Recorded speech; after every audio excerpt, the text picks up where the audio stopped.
Hello, beautiful community. My commentary about Putin's, and this is not really a term of abuse, but pathetic and wobbly speech. I've written it in the form of a Twitter thread that will actually help us, as always, get through the points quickly. It lasted just over 5 minutes, I think. Putin's speech reveals weakness and new possibilities is just the old point for the politicization of the Russian space. Don't exaggerate this. Don't think that the depoliticized blob in the middle is going to dissolve or that there's going to be a revolution in Russia. Not at all. But though we shouldn't exaggerate this crack in Putin's aura of legitimacy, which we talked about on the video in the main channel yesterday, that crack is there. He knows about it, and it's irreversible. Still, I see that Putin is feeling incandescent rage at Prigozhin. This image of a dictator overthrown via a mutiny of a certain kind, a mutiny that's got out of control, is an ultimate nightmare for Putin.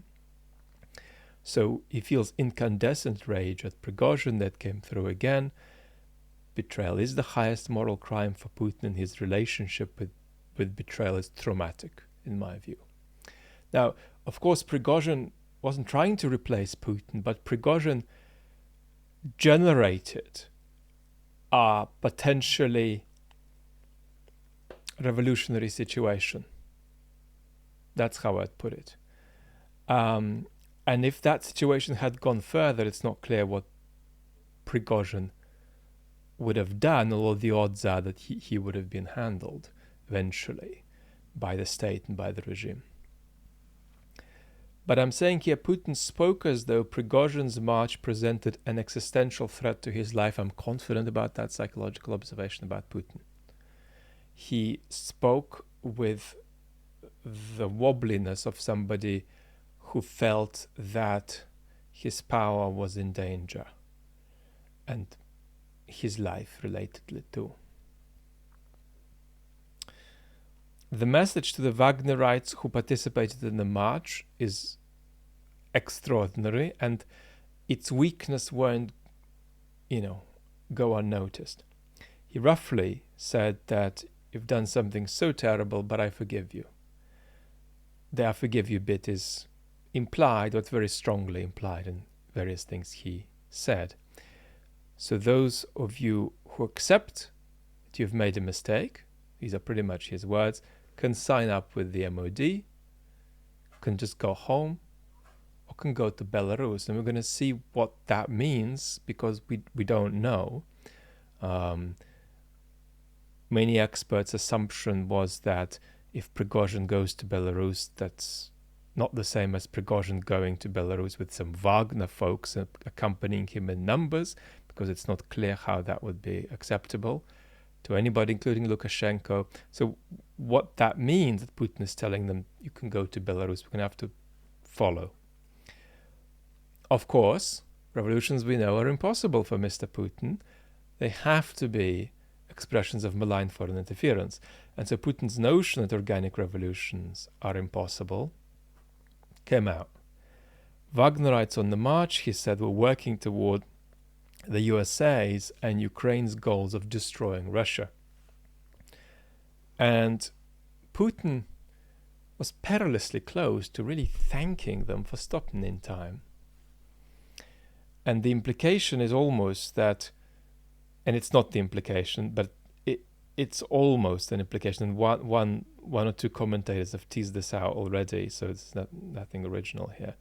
But the implication is almost that the Wagnerites on the march realized that they were being used by the West and stopped in time. Now on to the states and the regime's response.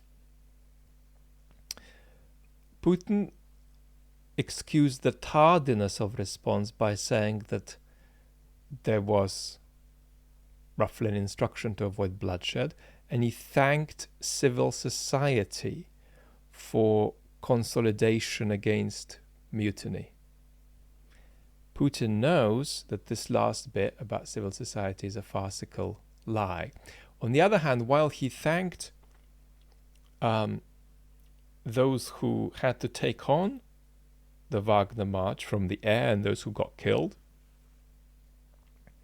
he didn't thank the army in general as an institution.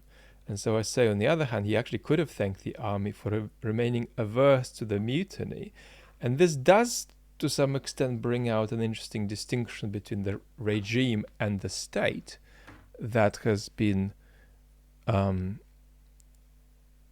emphasized by several, including by Jeremy Morris recently, whose last piece about how all of us who follow experts, academics, advocates, entrepreneurs, info warriors with their commentary online, how all of us make sense of this environment.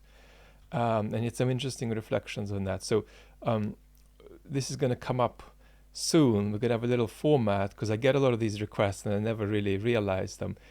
We're going to read through together some very short pieces and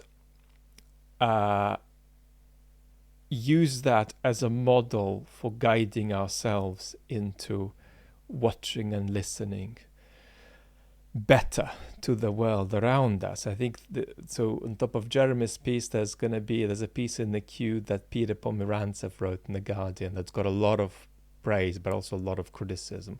So this will be a fairly easy format. The readings will be quite short, and the point will never be to approve or shoot down the piece, but to exploit it, right, as a way of us reflecting on how people going about making sense of the political world could do it better. Lots of left talk soon.